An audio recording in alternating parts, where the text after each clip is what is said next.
पुराने अहदनामा में से अयूब नबी की किताब, उसका 7वां बाब। क्या इंसान के लिए ज़मीन पर जंग व जदल नहीं, और क्या उसके दिन मजदूर कैसे नहीं होते?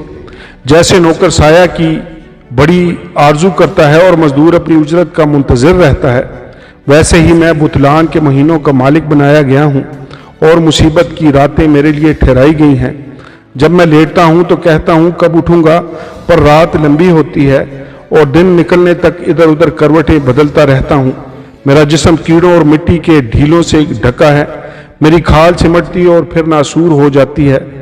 मेरे दिन जुलाहे की ढरकी से भी तेज़ रफ्तार हैं और बग़ैर उम्मीद के गुजर जाते हैं।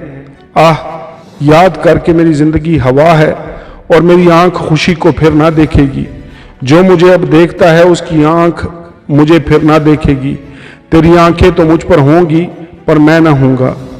जैसे बादल फटकर गायब हो जाता है, वैसे ही वो जो कब्र में उतरता है फिर कभी ऊपर नहीं आता।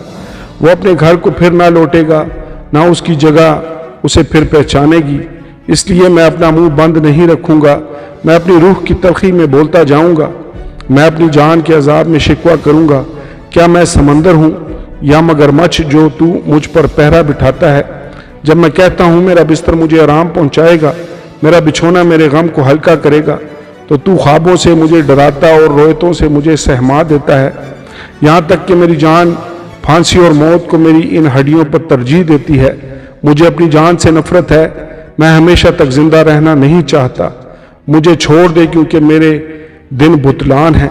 इंसान की बिसात ही क्या है जो तू उसे सरफराज करे और अपना दिल उस पर लगाए और हर सुबह उसकी खबर ले और हर लम्हा उसे आजमाए। तू कब तक अपनी निगाह में मेरी तरफ से नहीं हटाएगा और मुझे इतनी भी मोहलत ना देगा कि अपना थूक निगल लूँ? ऐ बनी आदम के नाज़िर, अगर मैंने गुनाह किया है तो तेरा क्या बिगाड़ता हूँ? तूने क्यों मुझे अपना निशाना बना लिया है? यहाँ तक कि मैं अपने आप पर बोझ हूँ। तू मेरा गुनाह क्यों नहीं मुआफ़ करता और मेरी बदकारी क्यों नहीं दूर कर देता? अब तो मैं मिट्टी में सो जाऊँगा और तू मुझे खूब ढूंढेगा पर मैं न हूँगा। आमीन और आमीन।